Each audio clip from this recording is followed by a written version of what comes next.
Welcome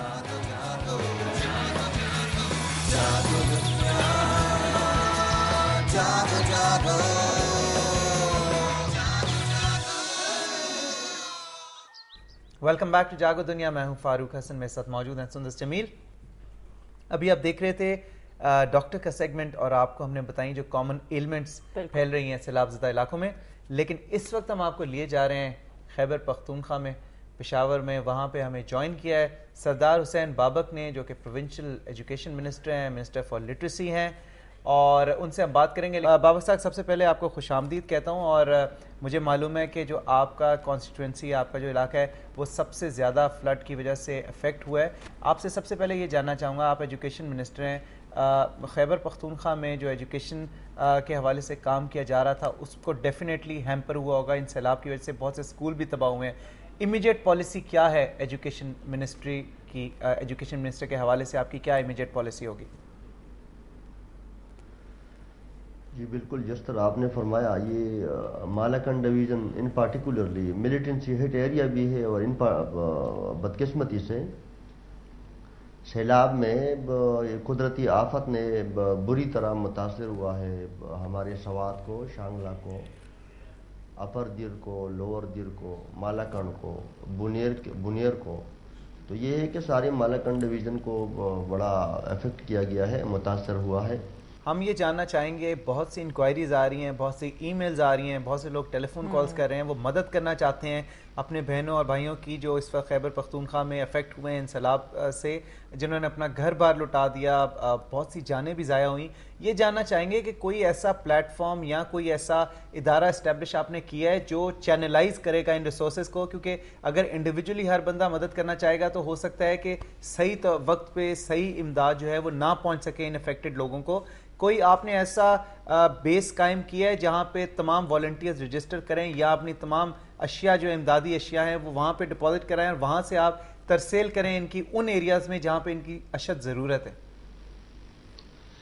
बिल्कुल जी, हमने सूबाई सतह पे हमारे वज़ीर आला साहब के नाम पे रिलीफ फंड का एक अकाउंट हमने खोला है, और मतलब जो लोग जितना जितना देना चाहें, और देना भी चाहिए सबको, वो उसी अकाउंट में मतलब जमा करा सकते हैं। अगर वो इसी तरह ना उनको अच्छा ना लगे या मतलब उनको सूट ना करता हो, तो हमारे जितनी भी कंसर्न DCOs हैं, हमने मुतालिका उनके लिए वो ऑफिस खोले हैं, वो सामान भी वहाँ जमा करवा सकते हैं।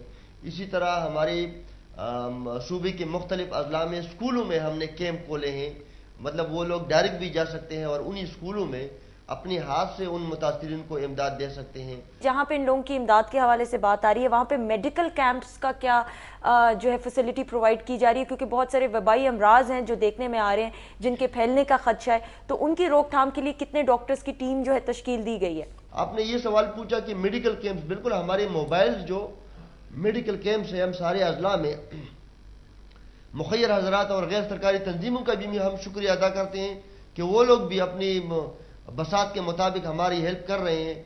लेकिन ये है कि सब लोगों को आगे आना चाहिए। हम तो यही रिक्वेस्ट करेंगे। देखिए, अभी फौरी तौर पे लोगों को शेल्टर की और खुराक की ज़रूरत है, और साथ साथ हेल्थ की भी ज़रूरत है। मतलब मौसम भी ऐसा है कि, और आफत भी ऐसी आई है कि बहुत सी बीमारियाँ फैलने का खतरा है। तो इसीलिए हम ये मशवरा देंगे, ये तजवीज़ देंगे कि सारे लोग भाई आए, सूबे में आए। आप जहाँ पे काम करना आपको मुनासिब लगे, आपको सूट करना लगे, आप लोग आए, और आप लोगों के लिए हमारे दरवाजे हुकूमत की तरफ से ऐसी कोई हेजिटेशन नहीं है।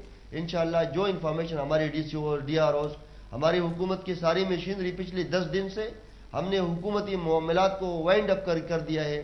सारी वज़ीर आला साहब से लेकर हमारे सूबे के क्लास 4 तक हम सब जो है इन मुतासिरीन की खिदमत में और इमदाद में लगे हुए हैं। लिहाजा हमारी सारी मशीनरी जो है वो मुतासिरन की खिदमत में और मदद में बिजी है। अगर आप लोगों के सैलाब ज़दगान लोगों के इंटरव्यूज देखें तो लोग यही कहते हैं कि रिप्रेजेंटेटिव्स आ तो जाते हैं, दौरा तो कर लेते हैं, मसले भी सुन लेते हैं, लेकिन मसलों का हल नहीं सामने देखने में आ रहा। लोग फ्रस्ट्रेटेड हैं, डिप्रेशन का शिकार हैं। इसलिए मैं इस हवाले से चाहती हूँ कि हमारे नाजरीन को जरा थोड़ा सा बताइए कि उनके मसाइल कब हल होंगे, क्योंकि लोग सेटिस्फाइड नहीं है। आप अपनी तरफ काम कर रहे हैं, हुकूमत भी कर रही है, लेकिन फिर मसलों का हल क्यों नहीं नजर आ रहा कोई? देखिए, मैं आपको कैलकुलेट करके बता सकता हूं कि अभी तक मेरे सारे स्कूलों में 60,000 अफराद हैं, 60,000 अफराद मौजूद हैं, मुतासिरीन हैं।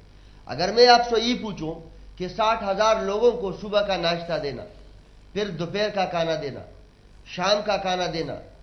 یہ دیکھیں اس میں کوئی شک نہیں ہے, لوگوں کی جذبات جو ہے ہم ان کی قدر کرتے ہیں, لیکن یہ میڈیا کی ذمہ داری ہے. اور آپ لوگ پھر خفا ہوں گے, آپ لوگوں کے جتنے بھی چینلز ہیں وہ جہاں جاتے ہیں ان کی متاثرین سے پہلا سوال یہ ہوتا ہے کہ حکومت نے کیا کیا ہے. بھائی حکومت اپنی ذمہ داری نبھا رہی ہے, لیکن آپ سائٹ پہ یہ بھی بتائیں کہ یہ ایک قدرتی آفت ہے, لاکھوں لوگ بے گھر ہو گئے ہیں. اور آپ لوگوں کو یہ بھی بتائیں کہ 2.5 سال ہمارے ہو گئے ہیں, ابھی تک ہم دہشت گردی کی جنگ سے نکلے نہیں ہیں. ابھی تک ہمارے پاس ہمارے صوبے میں جتنے وسائل تھے وہ ہم دہشت گردی کے مد میں لگا رہے ہیں. پھر آپ لوگوں کی یہ ذمہ داری نہیں بنتی کہ آپ لوگوں کو یہ جو فیکچوئل سچویشن ہے, یہ جو گراؤنڈ ریئلٹی ہے وہ بھی آپ لوگوں کو بتائیں. آپ تو نہیں بتاتے, آپ تو اوپینین مولڈر ہو, آپ تو لوگوں کی رائے کو مولڈ کرنا چاہ رہے ہو, بجائے اس کے کہ آپ غلط راستے پہ لوگوں کی اوپینین کو مولڈ کریں. آپ حقیقت بتائیں اور پھر جو ہماری کوتاہیاں ہیں بے شک وہ بتائیں. بہت بہت شکریہ آپ کا ہمیں جوائن کرنے کا, آپ کے وقت کا بہت بہت شکریہ. Thank you very much.